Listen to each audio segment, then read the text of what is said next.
दोस्तों, मालदीव भारत के बीच चल रहा विवाद समय के साथ और ज्यादा बढ़ता जा रहा है। भारत से लड़ाई में मालदीव इतना अंधा हो गया है कि इंसानियत तक भूल गया है। वो कहते हैं ना, लड़ाई अपनी जगह लेकिन इंसानियत सबसे ऊपर होनी चाहिए। मालदीव के लिए तो भारत से लड़ाई के आगे कुछ मैटर ही नहीं करता। दरअसल मालदीव से एक रुला देने वाली खबर निकलकर सामने आ रही है। मोहम्मद माइजू की जिद की वजह से 13 साल के मासूम बच्चे की जान चली गई। ये बच्चा मालदीव में तड़प कर मर गया, लेकिन भारत के हेलीकॉप्टर की मदद मोहम्मद माइजू की सरकार ने नहीं ली। क्या है ये पूरी खबर, इसके बारे में वीडियो में आगे बताएंगे। वहीं इसके अलावा दोस्तों, मालदीव की मिनिस्ट्री ऑफ टूरिज्म ने टूरिस्ट का डाटा निकाला है, जिसे देखकर भारत को तगड़ा झटका लगा है। दरअसल मालदीव के इतने बॉयकॉट के बावजूद भारत के लोग मालदीव में छुट्टी मनाने से बाज नहीं आए। इसके बारे में भी इस वीडियो में आपको डिटेल से बताएंगे। दोनों खबर काफी इंपॉर्टेंट है, इसलिए वीडियो को अंत तक जरूर देखिएगा। तो चलिए शुरू करते हैं इस वीडियो को। दरअसल दोस्तों, मालदीव को भारत से लड़ाई करना शुरुआत से ही भारी पड़ रहा है, लेकिन इस मुद्दे को सॉल्व करने की जगह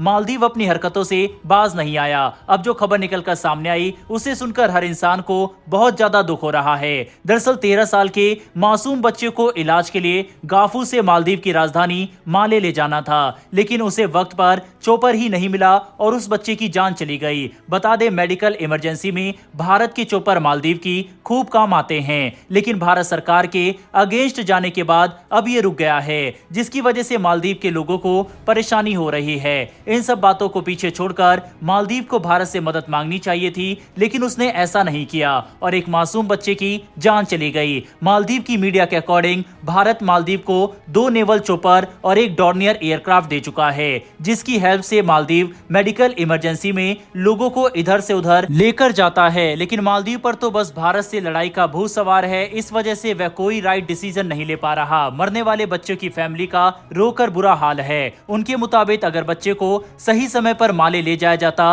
और उसका इलाज हो जाता तो वह बच सकता था, लेकिन उसे वक्त पर इलाज नहीं मिला। अब आप सोचिए, मालदीव के मंत्रियों द्वारा भारत और भारत के प्रधानमंत्री के लिए अभद्र टिप्पणियों से शुरू हुआ यह मुद्दा आम जनता की जान पर बन गया है। ऐसे में मालदीव को अपने देश की जनता को सबसे आगे रखते हुए भारत से बातचीत करनी चाहिए और इस मुद्दे को सॉल्व करना चाहिए, लेकिन इसकी बजाय मालदीव चीन के साथ जाकर मिल गया है और भारत के खिलाफ रणनीति बना रहा है। क्योंकि आज ही खबर निकलकर सामने आई थी कि अब चीनी जासूसी जहाज मालदीव में डॉक होंगे और वहां से खुफिया जानकारी वगैरह इकट्ठा करेंगे। ये भारत के खिलाफ एक बहुत बड़ी साजिश है जो मालदीव और चीन रच रहे हैं। खैर, मालदीव और भारत के बीच चल रहे विवाद से ही एक और बड़ी खबर निकलकर सामने आ रही है। दरअसल जैसा कि आप देख रहे हैं कि मालदीव और भारत के बीच इशू कितना बढ़ गया है। इसी बीच भारत के लोगों ने बॉयकॉट मालदीव का ट्रेंड चलाया और कई लोगों ने मालदीव के लिए अपनी फ्लाइट बुकिंग कैंसिल कर दी थी, जिससे मालदीव को बहुत घाटा हुआ था। यहां तक कि बॉलीवुड सेलिब्रिटी से लेकर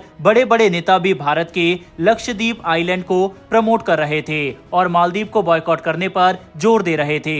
लेकिन इसके बावजूद कुछ लोग ऐसे भी हैं जिन्होंने न्यू ईयर पार्टी के लिए मालदीव की फ्लाइट बुक कर रखी थी और उन लोगों ने इसको कैंसिल भी नहीं किया और ये लोग मालदीव में छुट्टी मनाने चले गए। अब आप सोचिए, इतने विवाद के बाद जहां मालदीव ने भारत को क्या क्या नहीं कहा, अपने ही देश के कुछ लोग ऐसे थे जो देश को साइड में रखकर मालदीव घूमने चले गए और ये लोग कोई अनपढ़ लोग बिल्कुल भी नहीं है। जाहिर सी बात है, ये समय समय पर फॉरेन ट्रिप पर जाते रहते हैं, यानी कि ये प्रोफेशनल लोग हैं। तो ये और भी दुख की बात है। दरअसल मालदीव की टूरिज्म मिनिस्ट्री ने एक डाटा रिलीज किया है। इसमें उन्होंने डेट वाइज बताया है कि पिछले कुछ वीक में उनके यहाँ पर कौन कौन से देश के कितने विजिट करने आए हैं। इस डाटा को जानकर आपको हैरानी होगी, क्योंकि भारत से काफी ज्यादा टूरिस्ट मालदीव गए हैं। इस लिस्ट में नंबर 1 पर 11,778 टूरिस्ट के साथ रशिया है। वहीं दूसरे नंबर पर इटली, तीसरे पर यूके, वहीं चौथे नंबर पर भारत आता है। भारत से करीब 7,600 लोग मालदीव घूमने छुट्टी मनाने गए। इतने बड़े बॉयकॉट के बावजूद भी चीन से ज्यादा इंडियन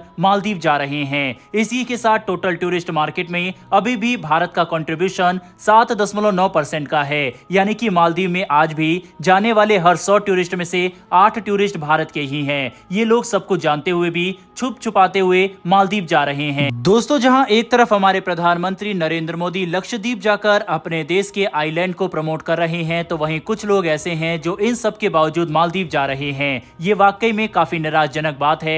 ऐसी सिचुएशन में भी भारत के लोगों के मालदीव जाकर छुट्टी मनाने के ऊपर आपकी क्या राय है, कमेंट बॉक्स में लिखकर जरूर बताइएगा। साथ ही अगर आपको ये इन्फॉर्मेशन और वीडियो पसंद आई हो तो वीडियो को लाइक करके हमारी आने वाली डेली ऐसी वीडियो के के लिए चैनल को सब्सक्राइब कर बेल नोटिफिकेशन अवश्य दबा लें। फिर मिलेंगे ऐसी एक नई वीडियो के साथ। धन्यवाद। जय हिंद।